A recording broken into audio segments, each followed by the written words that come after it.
अस्सलाम वालेकुम dear students. आज की वीडियो में एक नई जो है ना वो टॉपिक जो है ना वो लेके आया हूँ। वो है कि अपने जो शॉर्ट नोट्स है वो आपने जो है ना वो जो है ना किस तरह जो है ना वो आपने बनाने हैं, ठीक है। और इसमें बिलखसूस जिन्होंने अभी जो है ना वो प्रिपरेशन जो है ना वो स्टार्ट किए हैं, तो वो और या जो अभी कर रहे हैं, ठीक है ना, तो उनको ये जो है ना जो प्रोसीजर मैं बताऊँगा शॉर्ट नोट्स का, ठीक है, ये बड़ा इनके लिए जो है ना बड़ा हेल्पफुल होगा। एक तो है ना आपका जो है ना वो टाइम बचेगा। आप अक्सर जो स्टूडेंट करते हैं कि बड़े बड़े नोट्स जो है ना वो बनाते हैं, ठीक है, उस पर आपको काफ़ी जो है ना वो टाइम जो है ना ज़ाया हो जाता है, ठीक है।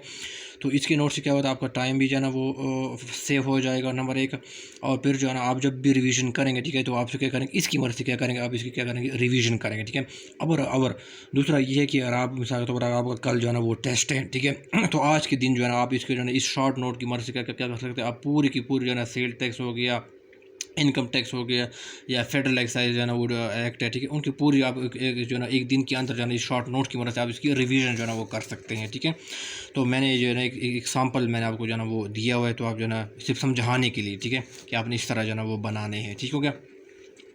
तो डियर स्टूडेंट, आपने क्या करना है, मेन जो है ना इसका जो टाइटल जो है ना वो आपने लिखना है, ठीक है ना, जो भी टाइटल है, ठीक है ना, मेन जो इसका टाइटल है, ठीक है। फिर आपने उसको सेक्शन आपने लिखना है, ठीक है ना, सेक्शन आपने लिखना है, या सेक्शन आप अलग जो इस तरह मैंने पिछले वीडियो में तरीका बताया था सेक्शन अलग पेज पे लिखने का, वो इस तरह भी कर सकते हैं, ठीक है, यहाँ पर भी लिख सकते हैं या अलग पेज भी जो है इसको लिख सकते हैं, ठीक है। फिर आपने क्या करना है, एक एक जो है ना वो एक जो है ना वो लाइन में आपका क्या करना है, इसको कन्वर्ट करना है, ठीक है। मैंने इस तरह कहा कि बोर्ड के साथ मैंने पॉइंट लिखा है, इसका मतलब ये है मैंने इसको पूरी डिटेल में पढ़ा होगा, ठीक है। डिटेल पढ़ने के बाद यानी जो मैंने जो वीडियोस यूट्यूब पे डाले हैं उसको आपने पूरे अंडरस्टैंड करना है, समझना है, कॉन्सेप्ट को बेसिक समझना है, ठीक है। और फिर हो जाना एक शॉर्ट की फॉर्म में आपने इस तरह जो है ना वो ये बनाने हैं, वन लाइन MCQs की फॉर्म में आपने बनाना, ठीक है। वहाँ पे बोर्ड का मतलब क्या है कि बोर्ड क्या कर सकता है कि जो स्पेशल जो ऑडिट पैनल है इसको क्या कर सकते हैं, उसको अपॉइंट कर सकता है, ठीक है। मैंने यहाँ पर बोर्ड लिखना है, ऐसा आगे क्या लिखना है, आगे अपॉइंट लिखना है, ठीक है। ये बस मुझे समझ आ गया, ठीक है। जब मैंने डिटेल में पढ़ा होगा, ठीक है ना, तो मुझे पता है कि बोर्ड को कौन जो है ना वो स्पेशल ऑडिट कौन अपॉइंट कर सकते हैं, वो बोर्ड अपॉइंट कर सकते हैं, ठीक है। स्कोप ऑफ ऑडिट, अच्छा, स्कोप ऑफ ऑडिट के अंदर मैंने आगे आगे लिखा है बोर्ड और कमिश्नर, यानी इसका मतलब ये है कि जो स्कोप का जो ऑडिट का जो स्कोप है उसको डिटर्मन कौन करेगा, बोर्ड कर सकता है या कमिश्नर जो है ना वो कर सकता है। ये सारे जो है ना MCQs है, ठीक है। ये सारे MCQs इस तरह जो है ना डियर स्टूडेंट ये आ सकते हैं, और ये अक्सर जो है ना वो भूल जाते हैं, ठीक है। तो आपको जो है ना वो आसानी होगी, आप इसकी क्विक रीजन भी बार बार इसको कर सकेंगे, ठीक है।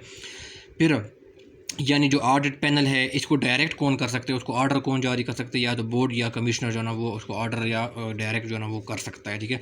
अच्छा, ऑडिट पैनल को कौन हेड कर सकता है, ये मैंने इसमें हेड लिख दिया, आगे क्या लिखा, आगे चेयरमैन लिखा। इसको हेड कौन कर सकते हैं, उनको सुपर इनकी जो है ना, ठीक है, उनको लीड कौन कर सकते हैं, वो क्या करते हैं, वो चेयरमैन ही होगा, उनको ऑडिट पैनल को लीड करेगा, ठीक है। फिर बोर्ड कौन जो है ना वो ऑडिट पैनल के लिए रूल जो है ना वो प्रिस्क्राइब करेगा, इसका प्रोसीजर क्या, उसका तरीकाकार क्या होगा, वो क्या करेगा, बोर्ड ही, यानी बोर्ड का मतलब कि FBR, वो क्या कर सकते हैं उसके लिए जो है ना वो प्रोसीजर क्या कर सकते हैं उसके लिए वो वाजे जो है ना वो कर सकता है, ठीक है। तो मैंने जो है ना वो सारे जो है एक लाइन एक उसकी लाइन में जो है ना वो लिख दिया, ठीक है। फिर ऑडिट पैनल की पावर किस तरह होंगे, ऑडिट पैनल की पावर वही पावर होंगे जो कि काफ़ी सिर्फ इनलैंड रेवेन्यू के पास जो है ना वो होंगे, ठीक है। ये मैंने इसको एक लाइन की सूरत में मैंने इसको कन्वर्ट किया है, मैंने पूरा डिटेल नहीं लिखा है, ठीक है, वो सिर्फ टाइमिंग कंज्यूमिंग है dear students. Audit to be conducted, audit कौन कंडक्ट करेगा, स्पेशल ऑडिट जो है ना वो कौन जो है ना वो कंडक्ट करेगा, ठीक है ना। तो किसकी कंडक्ट करेगा, वो रजिस्टर्ड पर्सन की जो है ना वो ऑडिट जो है ना वो कंडक्ट किया जाएगा, ठीक है ना। और फिर हमें लिखा है हु कैन बी मेंबर्स, यानी जो स्पेशल ऑडिट पैनल की कौन जो है ना वो मेंबर बन सकते हैं। तो ये भी MCQs में जो है ना वो आ सकता है कि ऑफिसर ऑफ इनलैंड रेवेन्यू भी बन सकता है इस पैनल का मेंबर, चार्टर अकाउंटेंट भी बन सकता है, कॉस्ट एंड मैनेजमेंट अकाउंटेंट भी बन सकता है, या कोई और पर्सन जिसको जो है ना बोर्ड स्पेसिफाई करे, तो ये भी क्या हो सकता है, वो ऑडिट पैनल का स्पेशल ऑडिट पैनल का मेंबर जो है ना वो बन सकता है, ठीक है। तो मैंने सारे जितने भी इंपॉर्टेंट MCQs थे, ठीक है, एक सेक्शन में से, यानी 32A का जो सेक्शन है इसमें जो MCQs है इसको मैंने एक वन लाइन में क्या कर दिया, उसको मैंने क्या किया, उसको कन्वर्ट किया, ठीक है। लिहाजा ये मेरा टाइम भी बचाएगा, ठीक है, मैं इसको रिवीजन भी क्विक जो है ना वो कर सकूँगा, ठीक है। और आखिरी दिन में इसकी जो है ना वो ईजिली रिवीजन जो है ना वो कर सकूँगा, ठीक है। तो ये मोस्ट इफेक्टिव तरीका है डियर स्टूडेंट्स। अच्छा डियर स्टूडेंट, फिर क्या कि ये मैंने सारा ऑलरेडी पढ़ाया हुआ है, डिटेल में मैंने पढ़ाया हुआ है, ठीक है। डिटेल के लिए आप जो है ना वो वीडियो जो है ना वो देख लीजिएगा, ठीक है। फिर सेक्शन जो है ना वो 26 से मैं वैसे सैंपल दे रहा हूँ, ठीक है, कि आपने शॉर्ट नोट्स कैसे बनाने हैं। मैंने सेक्शन लिख दिया है 26 से, ठीक है। एवरेज रजिस्टर्ड पर्सन क्या होगा, उसको क्या होगा, उसको जो है ना वो अपना फाइल जो है ना वो रिटर्न करना पड़ेगा। फिर जो एनुअल होगा, मंथली होगा, क्वार्टरली रिटर्न होगा, ये किसको जो है ना वो किस हुक्म पे जो है ना वो फाइल किए जाएंगे, वो क्या होगा, वो बोर्ड के हुक्म, अगर आप बोर्ड आपको कहेगा तो फिर क्या करेंगे, अपने एनुअल, मंथली या क्वार्टरली जो है अपना रिटर्न फाइल करेंगे, ठीक है। फिर इलेक्ट्रॉनिक फाइलिंग रिटर्न होगा, वो उसका जो है ना वो कौन स्पेसिफाई करेगा, ठीक है ना। इस तरीके कार क्या होगा, तो वो बोर्ड ही जो है इसको स्पेसिफाई करेगा, ठीक है, क्या आप इस तरह जो है अपना रिटर्न फाइल करें। फिर who will digitise the data, यहाँ पर है data, who will digitise the data of return, ठीक है, जो आपने जो इलेक्ट्रॉनिक रिटर्न जमा करवानी है, ठीक है ना, तो इसको डिजिटाइज कौन करेगा, वो क्या अगर ई इंटीमेटरी बंदा जो होगा, ठीक है। फिर रिवाइज रिटर्न की मैंने बात की, सर मैंने पूरी तफसील की, इसको अप्रूवल कौन देगा, कमिश्नर एजेंट में जो। फिर रिवाइज रिटर्न की ड्यूरेशन क्या होगा, 120 डेज होगा, मैंने सिर्फ 1 लाइन में इसको कन्वर्ट किया, ठीक है। इसका पर्पज़ क्या होगा, ये पर्पज़ ई बी एम से पूरे की रिवाइज रिटर्न का पर्पज़ क्या है, या तो आप कोई ओमिशन कर लेते हैं, ठीक है ना, या कोई लॉन्ग डिक्लेरेशन जो है ना वो कर लेते हैं, ये सारा मैंने पढ़ाया हुआ है, ठीक है, अलग डिटेल में।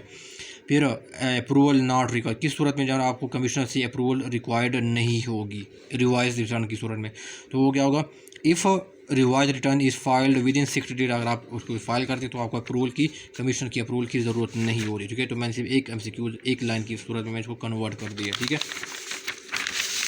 फिर मैंने क्या किया है, स्पेशल रिटर्न की सूरत में मैंने इस तरह 1 लाइन की फॉर्म में किया, और फिर फाइनल रिटर्न इस तरह एक होगा कि डी लिस्टिंग में सिर्फ एक वर्ड लिख दिया, ठीक है। फाइनल रिटर्न की सूरत में अगर आप डी लिस्टिंग करेंगे ना, तो फिर आप क्या करेंगे, अपना फाइनल रिटर्न जमा करवाना, तो मैं सिर्फ एक लाइन लेवल लिख दिया, ठीक है। मैंने डिटेल में पढ़ा होगा तो मुझे समझ आ गया होगा कि इसका मतलब क्या है, ठीक है। इसका मैनर तरीक़ाकार कौन वज़े करेगा, वो कमिश्नर जो है ना वो बताएगा, ठीक है ना, और उसको किसको जमा करवाएगा, किसको प्रोवाइड किया जाएगा, वो कमिश्नर को जो है ना वो प्रोवाइड किया जाएगा, ठीक है। तो अक्सर ये चीज़ें जो है ना वो अक्सर भूल जाती है कि किसको प्रोवाइड किया जाएगा, कमिश्नर को प्रोवाइड किया जाएगा या बोर्ड को प्रोवाइड किया जाएगा। लिहाजा अब इसको एक लाइन की फॉर्म में जो है ना वो 1 लाइनर की फॉर्म में इसको कन्वर्ट करेंगे, उसको बार बार रिविजन करेंगे, तो इंशाल्लाह आपको जो है ना वो कोई जो है ना वो इशू नहीं होगा। आप इसकी बार बार जो है ना उसकी रिविजन जो है ना वो कर सकते हैं, और आप लॉन्ग नोट्स ना बनाएं, बल्कि जिस तरह मैंने एग्जाम्पल के तौर पर मैंने आपको लोगों के सामने रखा है, आपने इस तरह जाना, आपने जो ना वो शॉर्ट नोट्स जो ना क्विक रिवीजन के लिए आपने क्या करना, उसको बनाने हैं, और इसको आप इजीली जाना किसी भी टाइम जाना आप इसको रिवाइज भी कर सकते हैं, और आखिरी दिन अगर आपका कल टेस्ट होगा तो इसे पिछले दिन जनाब इसको क्या कर सकते हैं, उसको रिवाइज भी कर सकते हैं, पूरे के पूरे सलेबस को इससे जो है ना वो इन शॉर्ट नोट्स की मदद से, डियर स्टूडेंट्स, ठीक है। तो डियर स्टूडेंट्स, ये मेरा जो है ना वो आइडिया था कि मैं आप लोगों के साथ आपको कम्युनिकेट करूँ, ठीक है, तो आपको किसी को जो है ना वो फ़ायदा हो जाए तो अच्छा होगा, ठीक है। तो डियर स्टूडेंट्स, आपको कोई क्वेश्चन है, कोई क्वेरी है तो आपने कमेंट बॉक्स में जो पूछेगा, वो दुआ में याद रखना, और अल्लाह हाफ़िज़।